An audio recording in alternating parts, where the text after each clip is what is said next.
Hello, and welcome to our latest episode of What's on the Horizon. I'm Lori Sharonbrock here with Chris Schucker of Digital Horizons, and today I want to talk about lighting. I don't know if I'm just inspired by being in this amazing room with the great colors in here and feeling a little envious that I don't have something like this in my home. But what should we know about lighting control and lighting systems, primarily in the home? Yeah. So when it comes to lighting control, there's kind of two ways or a hybrid of both to approach it. If you from the perspective of a new construction, wireless lighting is where you basically take your what we call dumb switches, Yes, and replace them with smart switches. Sure. And so in a new construction scenario, there just needs to be a little bit of coordination with the electrician to plan out where those devices are going to be located. Sure. The benefit of doing wireless lighting is and I should clarify, wireless lighting control, meaning just the devices themselves that actually handle the operation of the lights, dimmers and switches and things like that. In a wireless lighting system, you still need one dimmer or one switch per circuit of lights. Okay. So if you have a set of recessed cans in that room and you want to be able to dim them as part of the system, you need a dimmer to do that. Yes. Now with wireless lighting, you have the ability to, instead of putting that dimmer in the room, you can tuck it away in the closet or put it in the mechanical room or put it in the pantry out of sight. And so if you have a room that would otherwise, I'm trying to look around here, but I know. if you would otherwise need 3 or 4 switches or dimmers at the entrance to a room, wireless lighting allows you to take all of those dimmers or switches and put them somewhere else out of sight, and then in their place, put in what's called a keypad, a single keypad, and that can have buttons on it, either to turn all the lights on or tell all of those dimmers that are in another room to turn on, or do some sort of scene, which is a combination of some of the lights being high and low. Maybe you have an entertainment scene or an eating scene, that type of thing. And so in a new construction scenario, there's a couple different ways you can do it. There's ways to do it in an inexpensive method. There's ways of doing it where there's more flexibility in the future if you decide to change your mind on stuff. And those are conversations that we have during that process. But in the end, it basically comes down to needing to figure out what rooms you want lighting control in, where are you going to put the devices, and making sure everybody is on the same page with that.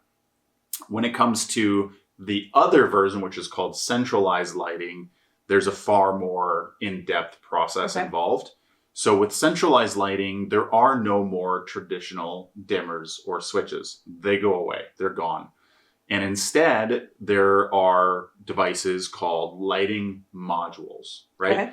And the lighting module comes in a couple different shapes and sizes, but primarily the differences between them is there's a dimming module and there's a switching module. So as you might expect, the dimming module provides dimming and the switching module provides switching, which is just on and off. Generally speaking, those devices have landing points for up to 8 circuits of lights, which is a really efficient way of controlling lights because you can fit 8 loads of light on one module that's about, this big. And these modules go in what's called a lighting panel, and they go into your mechanical room. So the reason why centralized lighting is more complicated to deal with is your lighting circuits that would otherwise get wired to a traditional dimmer or switch in the room, those loads, those wires for those circuits, all get home run to your lighting panel. And then in the room where you would otherwise have a switch, you have what I mentioned earlier, which is a keypad to control things. The benefit of centralized lighting is it gives you the most flexibility when it comes to controlling a circuit of lights. More specifically, they have a wider range of wattage loads to carry.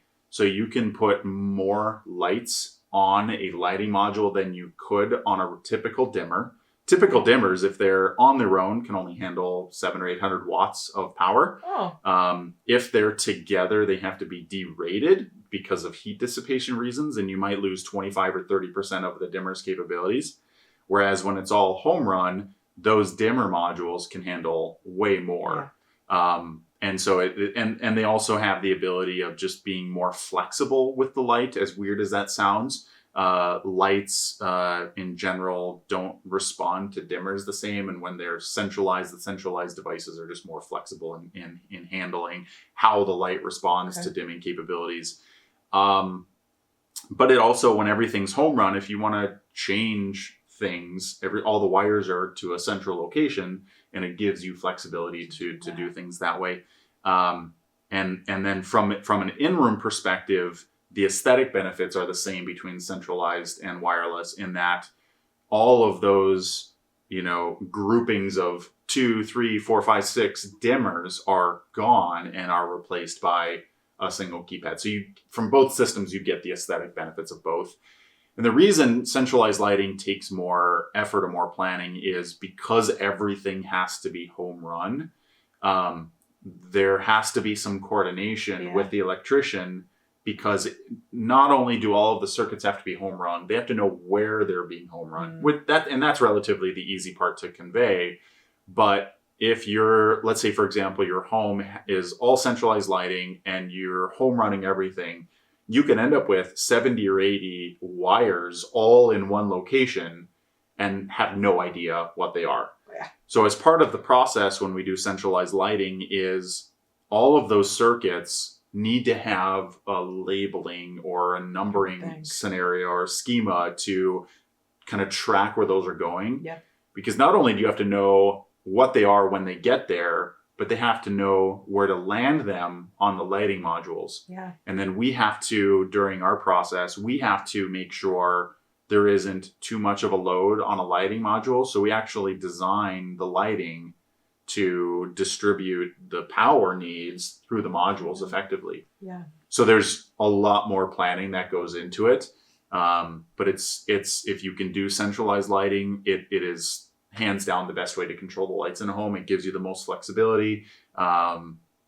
It just takes more planning and consideration. And I'm assuming that it, from a user's perspective, it must integrate with some other kind of system, because, we as users are used to flipping a switch. So saying how do I turn on my lights? Yep.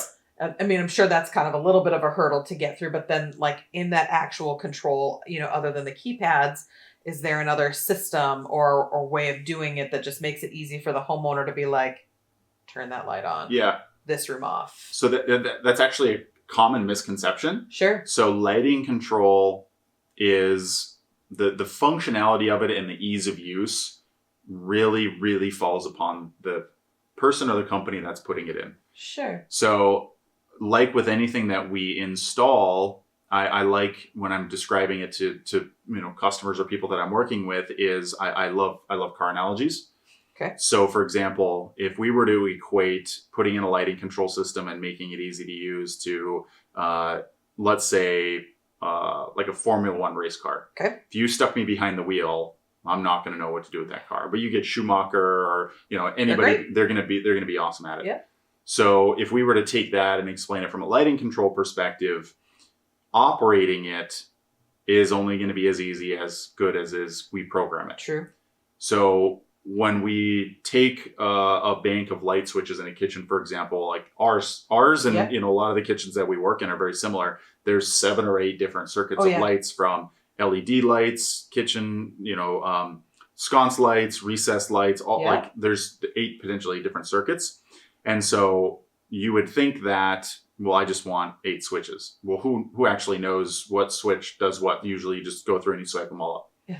With lighting control, usually the way we program it is there's going to be one button at the top, and that's going to be the button that somebody goes to do what they want to do with the lights in the room 95% of the time. Sure. So, and that's maybe different for everybody in the home, right? Or different homes, I should say, different homeowners, different, the entity inside the home. But when you walk into that room, that top button, which is going to be the same, you're always going to have a top button in every room in the house, is going to be the button you press, and that's going to turn the lights on for how you would use the room 95 times out of 100. And then below that, you're going to have either, individual buttons for maybe individual circuits you want to control separately, or scenes. So in the kitchen, for example, you'd have like a kitchen scene that turns everything on. Sure. Or you have like an entertaining scene that dims and adjusts things that way.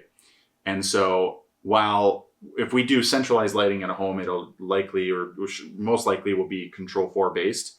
And we can put all of those light functions into it and show it on a touch panel or, on your phone or something like that.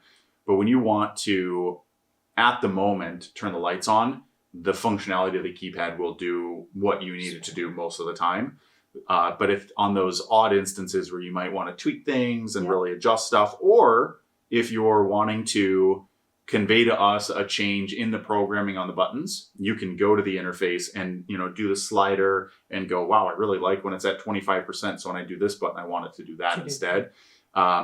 So yes, it can be integrated into systems, but the vast majority of the time, the keypad's going to give you very easy, very intuitive, simple operation. And it will do that, not without sounding arrogant, but I think we're good at programming lighting control systems.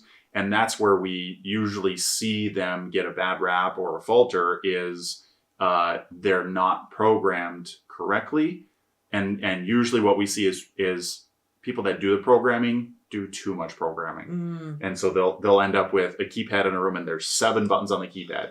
And in those instances, maybe the homeowner requested it, right? Sure. And generally speaking, if a homeowner requested that of us, I would want to make sure that they've had lighting systems before so they knew what they were getting into. And if they haven't, I'm going to push back and say, from a practical perspective, how you're going to live in this home, I would recommend we do this instead. We can change it in the future if you don't like it, but here's what we would like to do. And we really aim towards keeping it simple, keeping the amount of buttons on the keypad low, because you get decision paralysis. When you walk in a room, you want the benefit of lighting control to be there, which is to hit a button and have multiple circuits of lights turn on without having to think about it. I want the lights to do this, and I don't want to remember which combination of up and down on my switches need to happen. I just want to hit the button. And that's what it does. And that kind of comes to my question too, is like, how do you figure that all out? Like, why does someone want to do this? Is it that they have a large home and want to be able to, make sure the basement bedroom light is off when they're standing at the front door versus going all the way down to do it? Like, why does someone want to do this? Lighting control, we find the primary desire is kind of twofold. Sure. One is going to be from an aesthetics perspective. Sure. They don't want, when they walk into their great room and they're showing off their home, they don't want to see 17 switches in a room because it's ugly. Why would you want that? Yes. That's one of the primary drivers. And then probably equally is the desire to just simplify the lighting in a home. So the scenario is that, you have this beautiful open space when you walk into your home, great room, kitchen, dining room, a giant space with lots of lights. Who wants to go through and flip 12 switches to turn the lights on? When you can, with not a lot of effort, have a system where you literally press one button and 20 lights turn on. Yeah. And that can be just the great room area. It can be the whole main floor. It could be the whole house, including exterior, where you literally, when you walk in, we'll program buttons that say welcome. And you hit that and 70 lights in the house turn on based on, what you would want it to be programmed to do. And then to the point that you made, when you leave, who wants to, let's say you have even a 4,000 or 5,000 square foot home, which is like, that's a big house, but they obviously get a lot bigger and the need changes even more. But who wants to walk through that and shut off lights in 14 different rooms?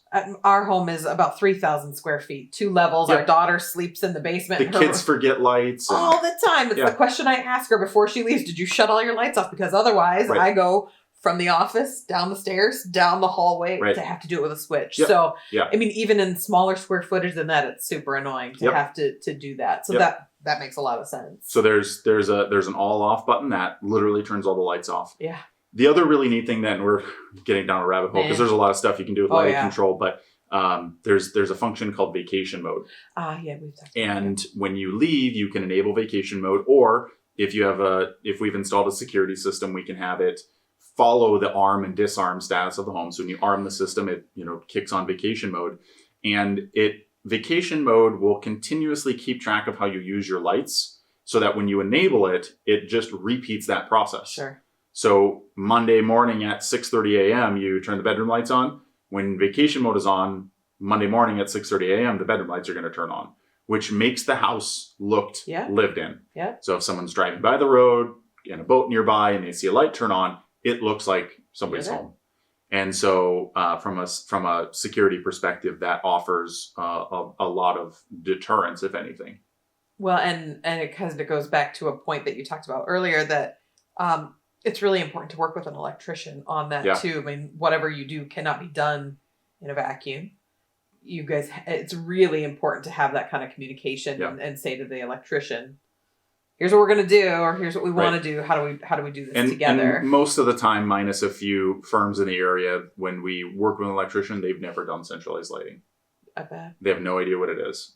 And it's not a difficult concept to convey to them. It's just, it's new. Yeah. So we, fortunately, we have, the knowledge and understanding and can convey that if they haven't done it. And we've been doing it enough now where that doesn't happen as often. Sure. But it when it does come up, it's you usually get the deer in the headlights look like, what is that? And then you explain it and, hold their hand, make them feel comfortable and get through it. So good. Yeah.